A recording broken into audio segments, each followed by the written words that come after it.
Okay.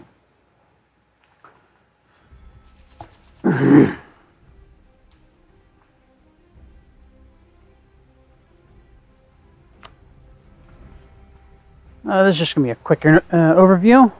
We'll start with the scenarios that are available. The first one that's automatically selected is the bleeding years. Oh. Just a moment. There we go. Scrolls normal again. Okay.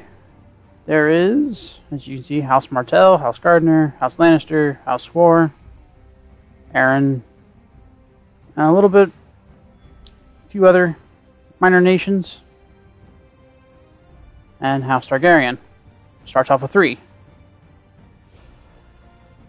House Stark up there. House Swore has the Iron Isles. And then the Essos. I wouldn't say a mess, but just a lot of uncolonized land right now. It's how the game has it set up.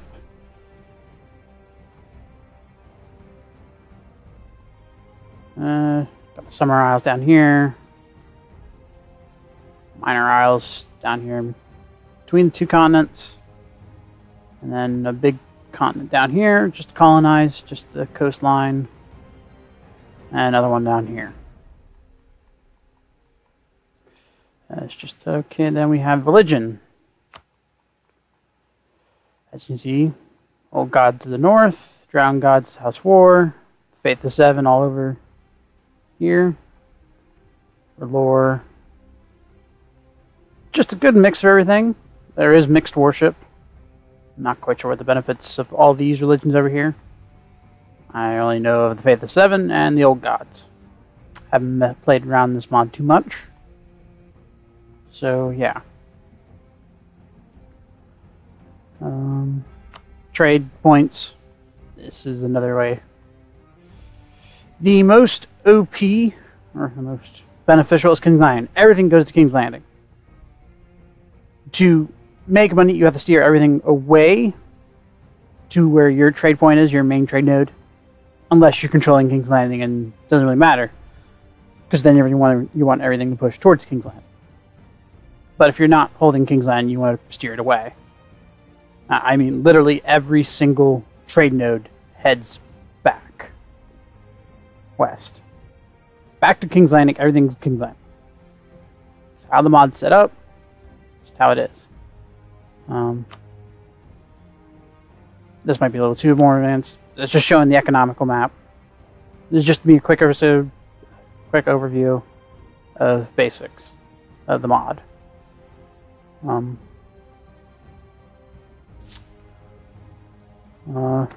House Stark starts off with Lord Torrin.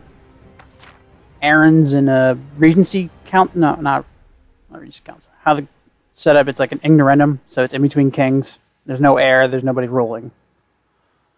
Aegon Targaryen. So it starts off with Aegon, Lannisters, Lauren, Aaron, and so forth. And Duradon down here. Forgot about them. Next scenario is Shattered World, which basically every province is its own nation. So, as with Bleeding Years, you have to fabricate everything, or missions pop up to expand. And everybody's just I think everybody's still the same religion. Yeah, everything's still the same, except that down here everybody's the Faith of 7 instead of the Drowned God. Only the Iron Isles. Everything else over here is still the same. Just now every province actually has something to it.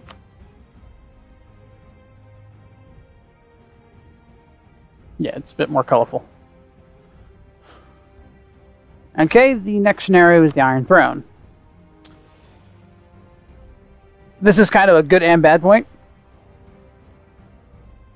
Because during this scenario, besides House Targaryen, every other house in the Iron Throne has this caucus belly that allows it to,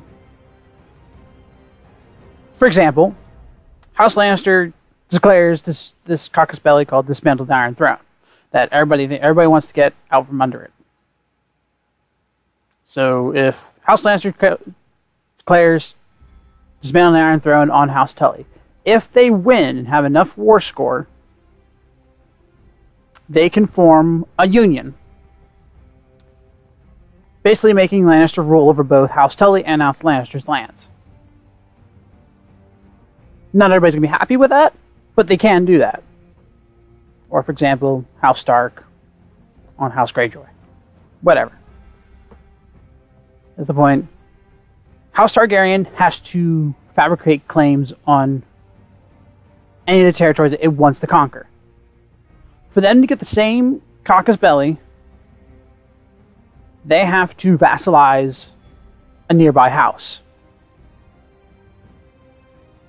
So, for example, House Targaryen vassalizes Baratheon. You get knocked down Baratheon enough that you can vassalize them.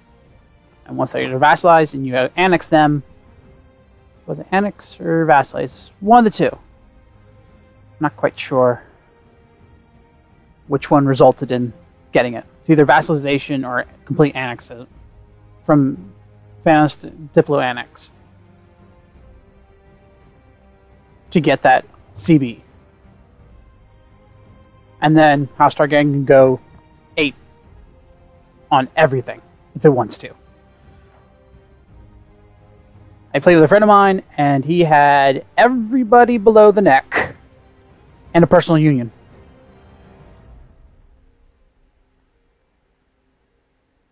Except for House Greyjoy.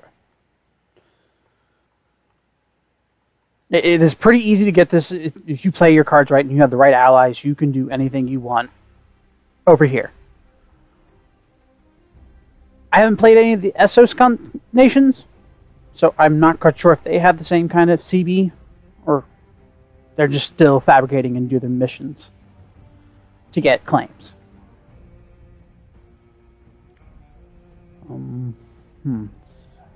Anything else that I have to go over? It's just 5 years after the beginning of the Bleeding Years. It's just the Iron Throne has been initiated. Nothing too special besides that CB. I have not played any of the other scenarios yet. I have looked at them, thought it interesting, but we'll go over the rest of them. They each have a description for each of the scenarios. Nothing much changes. Certain events pop up and whatnot, and decisions. Like, for example, if you keep clicking through scenarios, people are going to change lands. Like, for example, Targaryen just blew up a little bit. And this is Conquest of Dorne, so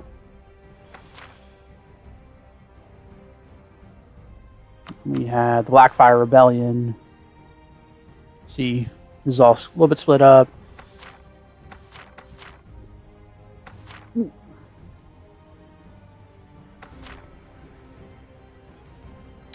Let's see here. Yeah, back to normal. Targaryen has land down here. For some reason, I'm not totally sure. I don't know all the lore yet, so it's something I have to learn. And let's see here, the War of Malapit. I'm not quite sure what that says.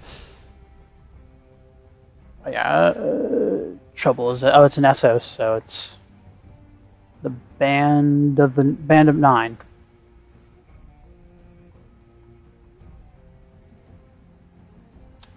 And then we have Robert's Rebellion.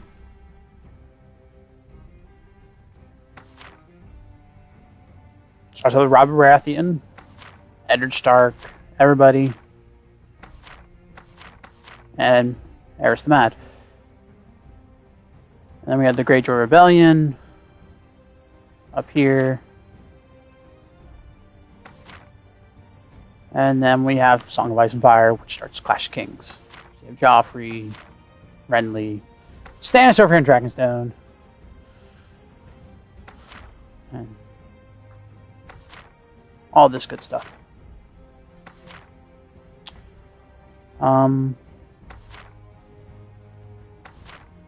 And as each scenario goes down, it becomes more even playing field. Yeah. Once you hit Clash of Kings, Song of Ice and Fire, everybody's on the same playing field for the most part. There is no technology advantages or disadvantages. It's just, I would say here, everybody's on the playing field, like I said. Let's see here. Anything else? We'll go over each of the nations. Doesn't matter if it's Ironborn, which I think is the same. Yeah. Yeah. Okay. Each nation has their different ideals. Some are good, some are bad. I played with a friend of mine, Seablade, the other week. Having fun with it.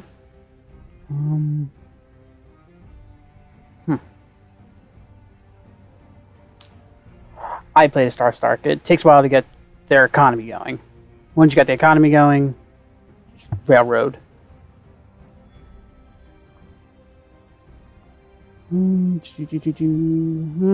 Yeah. Just for example, play a little bit in the Iron Throne. And then that'll be it. It's just doing a quick war, and then I'm going to switch over. No. This is basically an overview video as well. Yeah, we'll just play a little bit.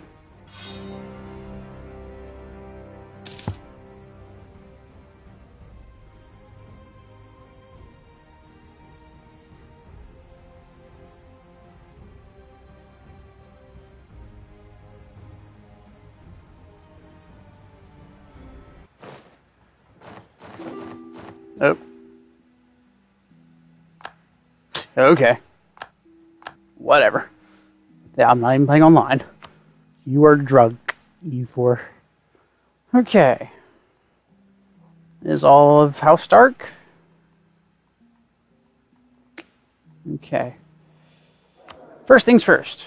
Look at the ruler. It's a very, very good ruler. 566. H35. I played a few times. Tauren can either last quite a long time or die very young. Same with Brandon Stark. I have no idea, but it's just weird. I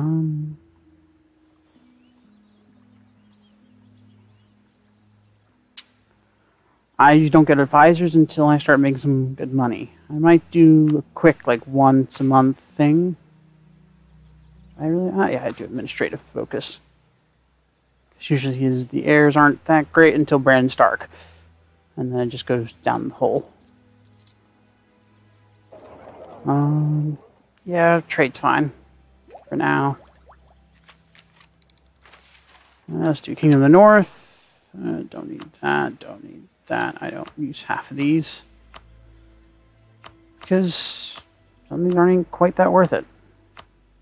Like the only one I actually use is promote Beerwood attendance because it helps with converting White Harbor. It's the only one. We're gonna rival banks. How's Tully back here?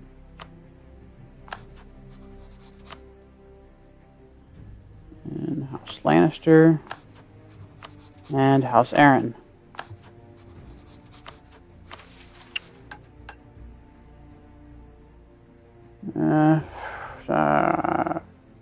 Just go quick because these aren't that great. And plus, military leaders suck for Stark in the beginning. Because their tradition's so low. Yeah, that's not good. They're just a few points away from getting the 20.